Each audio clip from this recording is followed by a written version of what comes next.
सोचो तुम सुबह उठो, आंखें खोलो और विंडो से बाहर देखो, लेकिन जमीन ही नहीं है।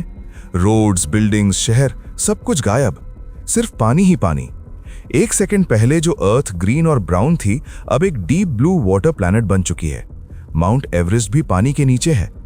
अब सोचो, अगर अर्थ अचानक एक प्योर वाटर प्लैनेट बन जाए तो क्या ह्यूमंस सर्वाइव कर पाएंगे?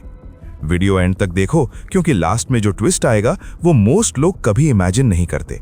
जैसे ही अर्थ वाटर प्लैनेट बनती है, सबसे पहला इंपैक्ट ग्रेविटी और वाटर डिस्ट्रीब्यूशन का होता है।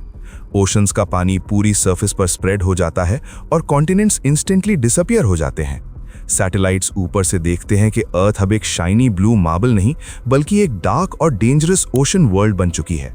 जमीन का कोई फिक्स्ड पॉइंट नहीं बचता और नेविगेशन इम्पॉसिबल हो जाता है। सिटीज के लिए तो ये एक इंस्टेंट डेथ सेंटेंस होता है। कोस्टल सिटीज का नामो निशान नहीं बचता और जो लोग माउंटेन्स पर हैं, उनको सिर्फ कुछ एक्स्ट्रा सेकंड्स मिलते हैं। बिल्डिंग्स पानी के प्रेशर से धीरे धीरे क्रश होने लगती हैं। ऑक्सीजन सप्लाई कट हो जाती है। लोग फ्लोटिंग डेब्री, बोट्स और रूफटॉप्स पर जिंदा रहने की कोशिश करते हैं, लेकिन ये सिर्फ टेम्पररी होता है। तुम क्या करते अगर तुम यहाँ होते? बोट चूज करते या किसी बिल्डिंग के टॉप पर रुकते? सबसे साइलेंट और डेंजरस एनिमी पानी नहीं, बल्कि प्रेशर होता है। जैसे जैसे डेप्थ बढ़ती है, ह्यूमन बॉडी प्रेशर को हैंडल नहीं कर पाती। लंग्स कंप्रेस होने लगते हैं, बोन्स क्रैक हो सकती हैं और कॉन्शियसनेस लॉस हो जाता है।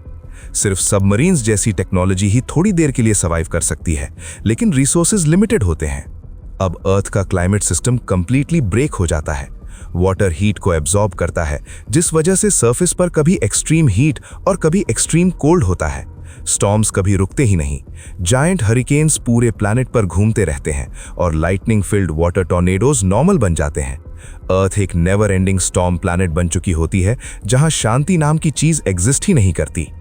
प्लांट्स और फॉरेस्ट के बिना ऑक्सीजन का सिस्टम कोलैप्स हो जाता है। ट्रीज, क्रॉप्स और ग्रास सब मर जाते हैं। सिर्फ ओशन के अंदर रहने वाले एल्गी और फाइटोप्लैंक्टन बचते हैं, जो ऑक्सीजन प्रोड्यूस करते हैं। मतलब अर्थ का फ्यूचर ऑक्सीजन अब माइक्रोस्कोपिक लाइफ के हाथ में होता है। ह्यूमंस के लिए सांस लेना धीरे धीरे इम्पॉसिबल होता जाता है। तुम्हारे हिसाब से सबसे शॉकिंग क्या है? सिटीज का खत्म होना, ऑक्सीजन का लॉस या non stop storms? Land animals का तो कोई चांस ही नहीं होता। लायंस, एलिफेंट्स, बर्ड्स, इंसेक्ट्स सब एक्सटिंक्ट। ओशन एनिमल्स अर्थ के नए रूलर्स बन जाते हैं। वेल्स, शार्क्स और जायंट स्क्विड्स डोमिनेट करते हैं। एवोल्यूशन फास्ट हो जाता है और कुछ स्पीशीज ज्यादा इंटेलिजेंट बन सकती हैं। ह्यूमंस इस न्यू वर्ल्ड में सिर्फ एक फेल्ड एक्सपेरिमेंट बन जाते हैं। अब ह्यूमंस के पास सिर्फ 3 ऑप्शंस बचते हैं: floating artificial cities, deep sea domes या फिर स्पेस में रहना। लेकिन फूड, एनर्जी और ऑक्सीजन का इशू कभी सॉल्व नहीं होता। अगर ह्यूमंस टाइम पर स्पेस कॉलोनाइजेशन नहीं कर पाए तो अर्थ हमारा प्लैनेट रह ही नहीं जाता। और अब आता है सबसे डार्क ट्विस्ट। अर्थ का पूरा मास वाटर होने की वजह से रोटेशन स्लो हो जाता है। डेज और नाइट्स मंथ्स की हो जाती हैं। एक साइड पर एटर्नल डार्कनेस और फ्रीजिंग ओशन होता है और दूसरी साइड पर बॉइलिंग वाटर वर्ल्ड। लाइफ सिर्फ एक थिन मिडिल जोन में पॉसिबल होती है। अर्थ आधी जिंदा और आधी डेड प्लैनेट बन जाती है। तो अब बताओ, क्या अर्थ का वाटर प्लैनेट बन जाना ज्यादा डेंजरस होता या फायर प्लैनेट बन जाना? कमेंट करके बताओ।